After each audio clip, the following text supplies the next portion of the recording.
A boy was eating when he suddenly bit into a tooth. He realized it wasn't his own tooth, but when he checked his bowl again, he discovered there was an eye inside. He was shocked and told others about the eye in his bowl. The students were terrified when they heard the news. Soon, many others discovered similar things in their meal trays. Police detectives quickly arrived to inspect the kitchen. From the bone fragments pulled out of the iron pot, they could confirm the victim was male. Based on the degree of bone deterioration, he appeared to be a middle-aged man in his 50s, definitely not a student from the school. Looking at the pile of bone fragments that had been extracted, the investigators determined the ingredients likely came from canned food. Sure enough, at the canning factory, they found piles of bone fragments. They poured all recent batches of canned goods from the factory onto examination tables and picked out the crushed bone pieces one by one.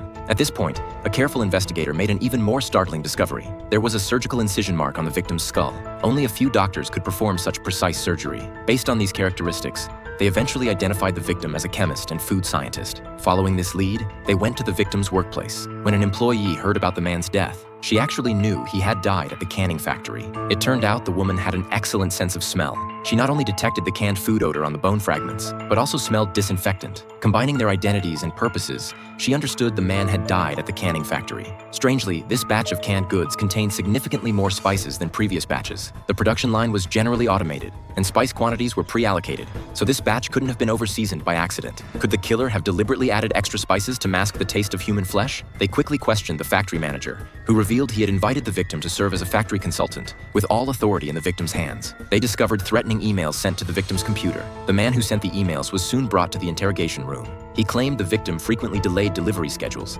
and in anger, he had sent those threatening messages. The medical examiner found a penetrating wound on the inner edge of the collarbone that occurred before death. From the marks, the attack came from a frontal downward angle, which would sever the subclavian artery, so the victim likely died from massive blood loss. Under a 400 times microscope, they found the wound was circular, resembling a needle puncture. However, the wound size was too large to match medical syringes. The woman suddenly thought of meat injection needles used for curing. Based on this theory, Angela immediately created a 3D reconstruction. Since the tail end of meat injection needles is open, when the killer punctured the subclavian artery, blood would have sprayed out from the needle's tail end, covering the killer's head and body. They also found horse bones in the canned food. Horse meat was strictly prohibited. Perhaps someone was planning to add horse meat to the canned goods, but when the victim discovered this, he prepared to report the company's illegal activities, ultimately leading to his murder. The canning factory owner was soon brought to the interrogation room. Faced with evidence of horse meat, the CEO refused to admit guilt. According to federal forensic accounting investigations, the man had purchased beef from a slaughterhouse in Mexico.